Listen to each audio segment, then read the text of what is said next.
ಎಲ್ರಿಗೂ ನಮಸ್ಕಾರ. ಶೈ ಫ್ಲೇವರ್ ಚಾನಲ್ಗೆ ಸ್ವಾಗತ. ಎಲ್ಲರೂ ಹೇಗಿದ್ದೀರಾ? ಚೆನ್ನಾಗಿದ್ದೀರಾ ಅನ್ಕೊಂತೀನಿ. ಮತ್ತೊಂದು ರೆಸಿಪಿಯೊಂದಿಗೆ ಮತ್ತೆ ಬಂದಿದ್ದೇನೆ. ಮತ್ತು ಇವತ್ತು ಯಾವ ರೆಸಿಪಿ ಮಾಡ್ತಾ ಇದ್ದೀವಿ ಅಂದರೆ ಕೋಡ್ಬಳೆ. ಒಂದು ಅರ್ಧ ಕಪ್ ಆಗೋಷ್ಟು ಚಿರೋಟಿ ರವೆ ತೊಗೊಂಡಿದ್ದೀನಿ ನಾನಿಲ್ಲಿ. ಚಿರೋಟಿ ರವೆ ತೊಗೊಂಡು ಆಲ್ರೆಡಿ ನಾನು ಹಂಚಿ ಕಾಯಕ್ಕೆ ಇಟ್ಟೀನಿ ರೀ. ಅದಕ್ಕೆ ಸ್ವಲ್ಪ 1 ರಿಂದ 2 ಸ್ಪೂನ್ ಆಗೋಷ್ಟು ಎಣ್ಣೆ ಹಾಕಿ ಇವಾಗ ಫ್ರೈ ಮಾಡೋಣ. ಸ್ವಲ್ಪ ಕಡಿಮೆ ಉರಿಯಲ್ಲೇ ಫ್ರೈ ಮಾಡ್ಕೊಳ್ಳೋಣ. ನನ್ನ ಹಿಂದಿನ ರೆಸಿಪಿಗೆ ಒಳ್ಳೊಳ್ಳೆ ಕಮೆಂಟ್ಸ್ ಹಾಕಿದ್ದೀರಾ. ಥ್ಯಾಂಕ್ ಯು ಸೋ ಮಚ್ ಎಲ್ರಿಗೂ. ಮತ್ತು ಇನ್ನೂ ಯಾರು ನೋಡಿಲ್ಲ ಪ್ಲೀಸ್ ನೋಡಿ ಕಮೆಂಟ್ ಹಾಕಿ ಮತ್ತು ಹೇಗೆ ಬಂತು ಅಂತ ನನಗೆ ಕಮೆಂಟ್ ಮಾಡಿ. ಮತ್ತು ನನ್ನ ಹಾಗಲಕಾಯಿ ರೆಸಿಪಿ ಅಂದರೂ ಎಲ್ಲರೂ ಟ್ರೈ ಮಾಡಿದ್ದಾರೆ ಅಂತ ನಾನು ಲೈವ್ ಮಾಡ್ತೀನಿ, ಅದರಲ್ಲಿ ಎಲ್ಲರೂ ಹೇಳ್ತಾ ಇರ್ತಾರೆ. ಸೊ ಎಲ್ರಿಗೂ thank you so much. Especially ನಮ್ಮ ಕಿರಣ ಅಮ್ಮ ಅವರಿಗೆ ತುಂಬ ಹೃದಯದ ಧನ್ಯವಾದಗಳು. ನಾನು ಮಾಡೋ ಪ್ರತಿಯೊಂದು ರೆಸಿಪಿಯಲ್ಲೂ ಅವರು ತುಂಬ ಇಷ್ಟಪಡ್ತಾರೆ. So thank you so much ಅಮ್ಮ. ಇದು ಫ್ರೈ ಆಗಿದೆ ಇವಾಗ ರವೆ. ಇವಾಗ ನೆಕ್ಸ್ಟು ನಾವು ಮತ್ತೆ ಒಂದು 3 ಕಪ್ ಆಗೋಷ್ಟು ಅಕ್ಕಿ ಹಿಟ್ಟನ್ನ ಸ್ವಲ್ಪ ಬೆಚ್ಚಗಾಗಬೇಕು, ಅಂದರೆ ಅದು ಉಂಡೆ ಥರ ಬರಬೇಕು, ಆ ರೀತಿ ಫ್ರೈ ಮಾಡ್ಕೋಬೇಕು. ಇವಾಗ ನಾವು ಇದನ್ನು ಕೂಡ ಕಡಿಮೆ ಉರಿಯಲ್ಲಿನೇ ಫ್ರೈ ಮಾಡಬೇಕು. ನನ್ನ ರೆಸಿಪಿ ನೋಡಿ ಒಳ್ಳೊಳ್ಳೆ ಕಮೆಂಟ್ಸ್ ಹಾಕ್ತಾ ಇದ್ದಾರೆ. ಮತ್ತು ಕಿರಣ ಅಮ್ಮ ಮತ್ತು ನಮನ ಅಮ್ಮ ಅವರು ಕೂಡ ತುಂಬ ಚೆನ್ನಾಗಿ ಪ್ರತಿಯೊಂದು ವೀಡಿಯೋನೂ ನಾನು ಯಾವುದು ಅಪ್ಲೋಡ್ ಮಾಡ್ತೀನಿ ಅದನ್ನೆಲ್ಲ ಬಿಡಲಾರ್ದೆ ನೋಡಿ ನನಗೆ ಕಮೆಂಟ್ಸ್ ಹಾಕ್ತಾರೆ. ಥ್ಯಾಂಕ್ ಯು ಸೋ ಮಚ್ ನಮನ ಅಮ್ಮ. ಮತ್ತು ಇದೇ ರೀತಿ ನೀವು ನೋಡಿ ಕಮೆಂಟ್ ಹಾಕಿ. ಮತ್ತು ನಾನು ಒಳ್ಳೊಳ್ಳೆ ನಮ್ಮ ಉತ್ತರ ಕರ್ನಾಟಕ ಸೈಡ್ ಯಾವೆಲ್ಲ ರೆಸಿಪಿ ಮಾಡ್ತಾರೆ ನಾನು ಮತ್ತೆ ನೆಕ್ಸ್ಟ್ ಮಾಡಲಿಕ್ಕೆ ನನಗೆ ಖುಷಿ ಆಗುತ್ತೆ ನೀವು ನೋಡ್ತೀರಾ ಅಂತ. ಹಾಗಾಗಿ ತುಂಬ ಖುಷಿ ಆಯಿತು ಇಬ್ಬರಿಗೂ. ಥ್ಯಾಂಕ್ ಯು ಸೋ ಮಚ್ ಅಮ್ಮ. ಇದು ಈ ರೀತಿ ಉಂಡೆ ಆಗಬೇಕು ಅಲ್ಲಿವರೆಗೆ ಸ್ವಲ್ಪ ಇದನ್ನು ಫ್ರೈ ಮಾಡಬೇಕು. ಅಕ್ಕಿ ಹಿಟ್ಟು ಮತ್ತು ಚಿರೋಟಿ ರವೆ ಎರಡೂ ಫ್ರೈ ಆದಮೇಲೆ ನೆಕ್ಸ್ಟ್ ಇವಾಗ ಓಂಕಾಳು ಅಂದರೆ ಅಜ್ವೈನ್ನ ಸ್ವಲ್ಪ ಹಾಕಬೇಕು. ಅಜ್ವೈನ್ ಹಾಕಿದ ಮೇಲೆ ನೆಕ್ಸ್ಟು ರುಚಿಗೆ ತಕ್ಕಷ್ಟು ಉಪ್ಪು ಹಾಕಿ ಇವಾಗ ಇದನ್ನು ಸ್ವಲ್ಪ ಆರ್ಲಿಕ್ಕೆ ಇಡಬೇಕು. ಇಲ್ಲಿ ನಾನು ಈಗ ಒಂದು ಮಿಕ್ಸಿ ಜಾರ್ ತೊಗೊಂಡಿದ್ದೇನೆ. ಅದಕ್ಕೆ ಆಲ್ರೆಡಿ ಪುಟಾಣಿ ಹಿಟ್ಟು ಹಾಕಿದ್ದೀನಿ. ಒಂದು ಅರ್ಧ ಕಪ್ ಆಗೋಷ್ಟು ಪುಟಾಣಿ ಹಿಟ್ಟು, ಒಂದು 2 ರಿಂದ 3 ಸ್ಪೂನ್ ಆಗೋಷ್ಟು ಅಚ್ಚ ಖಾರದ ಪುಡಿ ಮತ್ತು ಕರಿಬೇವು ಹಾಕಿ, ಆಮೇಲೆ ಒಣ ಕೊಬ್ಬರಿನೂ ಒಂದು ಹಿಡಿಯಷ್ಟು ಹಾಕಿ, ಮತ್ತು ಸ್ವಲ್ಪ ಜೀರಿಗೆ ಹಾಕಿದ ಮೇಲೆ ಮಿಕ್ಸಿ ಮಾಡ್ಕೊಂಡ್ಮೇಲೆ ಈ ರೀತಿ ಬರುತ್ತೆ. ಸ್ವಲ್ಪ ನೀರು ಹಾಕಿ ಮತ್ತೆ ಮಿಕ್ಸಿ ಮಾಡ್ಕೊಂಡಿರೋದನ್ನ ಇವಾಗ ಆರಿರೋ ಅಕ್ಕಿ ಹಿಟ್ಟಿಗೆ ಹಾಕ್ಕೊಂಡು ಏನಂದರೆ ಇದು ಕೋಡ್ಬಳೆ ಹಿಟ್ಟು ಹೆಂಗಂದರೆ ಸ್ವಲ್ಪ ಟೈಟ್ ಇರಬೇಕು. ಟೈಟ್ ಇದ್ದರೆ ಕ್ರಿಸ್ಪಿನೆಸ್ ಚೆನ್ನಾಗಿ ಬರುತ್ತೆ. ಹಾಗಾಗಿ ಇದು ಹಿಟ್ಟನ್ನ ನಾದಬೇಕಾದ್ರೆ ನೀರನ್ನ ನೋಡ್ಕೊಂಡು ಹಾಕ್ಕೊಳ್ಳಿ. ಹಾಗೆ ಮೆತ್ತಗೆ ಆಗಬೇಕು ಅಂತ ಇದನ್ನು ಮಾಡೋ ಹಾಗಿಲ್ಲ. ಎಷ್ಟು ಗಟ್ಟಿ ಬರುತ್ತಲ್ವ ಅಷ್ಟು ಚೆನ್ನಾಗಿ ಬರುತ್ತೆ ಕೋಡ್ಬಳೆ. ನಾನು ಆಲ್ರೆಡಿ ಉಪ್ಪೆಲ್ಲ ಹಾಕಿದ್ದೀನಿ. ಇವಾಗ ಇದನ್ನು ಹಿಟ್ಟು ಚೆನ್ನಾಗಿ ಕಲಿಸ್ಕೋಬೇಕಷ್ಟೆ. ಅದೇ ಹಿಟ್ಟಿಗೆ ಹಾಕಿದ ಮೇಲೆ ಕಲಿಸ್ತಾ ಇರಬೇಕಾದ್ರೇ ಕಲರ್ ಚೇಂಜ್ ಆಗುತ್ತೆ, ಗೊತ್ತಾಗುತ್ತೆ ಯಾವ ರೀತಿ ಬರ್ತಾ ಇದೆ ಅಂತ. ಇದು ಹಿಟ್ಟು ನಾದಬೇಕಾದ್ರೇ ಅದು ಒಂಥರ ಘಮ, ಎಷ್ಟು ಸ್ಮೆಲ್ ಬರ್ತಾ ಇದೆ ಅಂದರೆ ಅಷ್ಟು ಚೆನ್ನಾಗಿ ಸ್ಮೆಲ್ ಬರ್ತಾ ಇದೆ. ಆ ರೀತಿ ನಾವು ಹಿಟ್ಟನ್ನ ಕಲಿಸ್ಬೇಕು.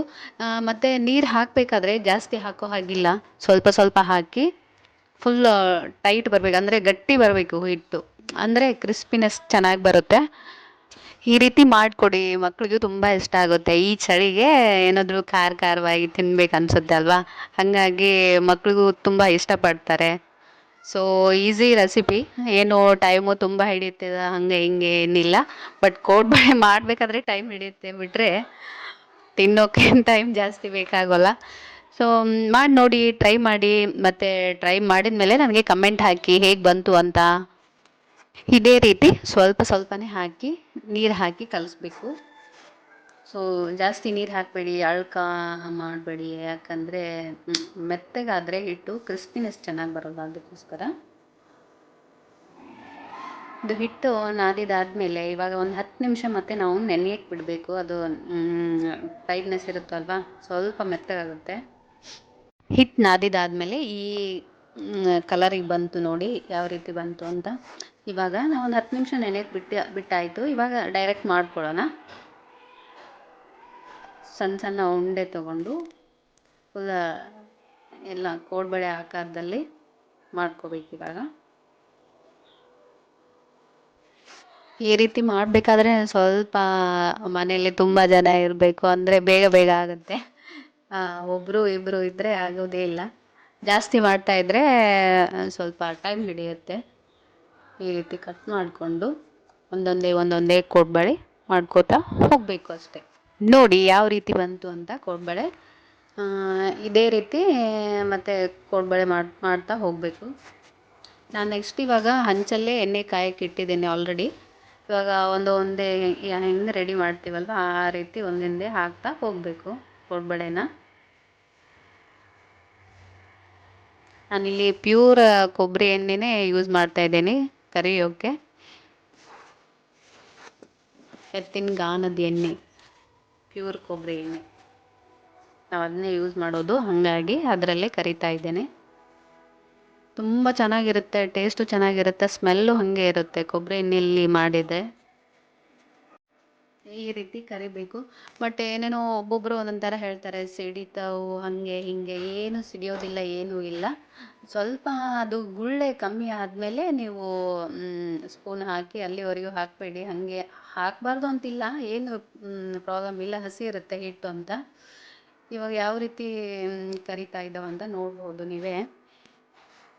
ಸ್ವಲ್ಪ ಕರಿಬೇಕಾದ್ರೆ ಹುಷಾರಿರ್ಬೇಕು ಅಷ್ಟೇ. ಎಣ್ಣೆ ಸಿಡಿಸ್ಕೊಳ್ಳೋದು ಅದು ಇದು ಜಾಸ್ತಿ ಮಾಡ್ತಾರೆ, ಅದಕ್ಕೆ ಹುಷಾರು ಹೇಳ್ತಾರೆ, ಬಿಟ್ಟರೆ ಎದಕ್ಕೂ ಇಲ್ಲ.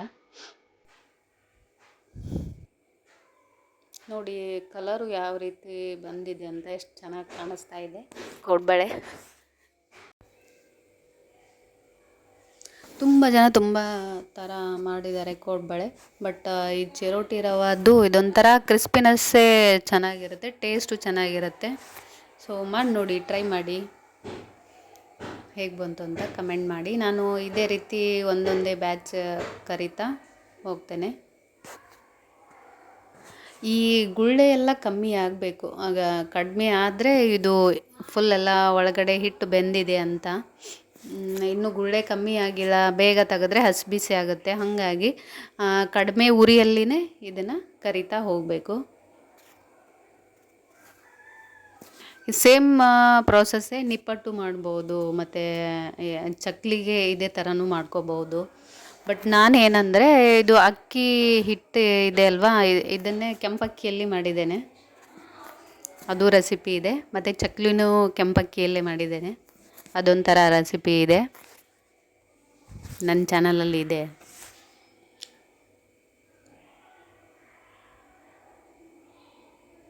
ನೋಡಿ ಯಾವ ರೀತಿ ಬಂತು ಅಂತ. ತುಂಬ ಟೇಸ್ಟಿಯಾಗಿತ್ತು, ತುಂಬ ಒಂಥರ ಕ್ರಿಸ್ಪಿನೆಸ್ ಇತ್ತು. ಪ್ಲೀಸ್ ಎಲ್ಲರೂ ಮನೇಲಿ ಮಾಡಿ ನೋಡಿ, ಈ ಚಳಿಲಿ ತುಂಬ ಚೆನ್ನಾಗಿರುತ್ತೆ ತಿನ್ನೋಕ್ಕೂ. ಸೊ ಇವಾಗ ನೋಡಿದ್ರಲ್ವ, ಗುಳ್ಳೆ ಕಮ್ಮಿ ಆಗ್ತಾಯಿದೆ. ಇನ್ನೇನು ನಾವಿವಾಗ ಇದನ್ನು ತೆಗಿಬಹುದು. ಕಾಣೋದು ಕಲರು ಚೆನ್ನಾಗಿ ಬಂದಿದೆ.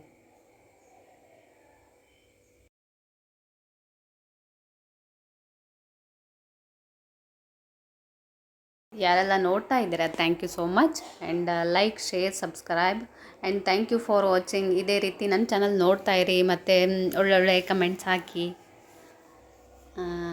ನೋಡಿ ಯಾವ ರೀತಿ ಬಂತು ಅಂತ ಕೋಡ್ಬಳೆ. ನಾನು ಮತ್ತೆ ನೆಕ್ಸ್ಟ್ ಬ್ಯಾಚು ಕರಿತಾ ಇದ್ದೇನೆ. ತುಂಬ ಚೆನ್ನಾಗಿ ಬಂತು, ಮತ್ತು ಎಲ್ಲರೂ ಇಷ್ಟಪಟ್ಟರು ಮನೆಯಲ್ಲಿ. ಕೋಡ್ಬಳೆ ಚೆನ್ನಾಗಾಗಿದೆ ಅಂತ, ಕ್ರಿಸ್ಪಿನೆಸ್ಸು ಅದೇ ರೀತಿ ಬಂದಿತ್ತು. ಪ್ಲೀಸ್ ಲೈಕ್, ಶೇರ್, ಸಬ್ಸ್ಕ್ರೈಬ್, ಮತ್ತು ಥ್ಯಾಂಕ್ ಯು ಫಾರ್ ವಾಚಿಂಗ್.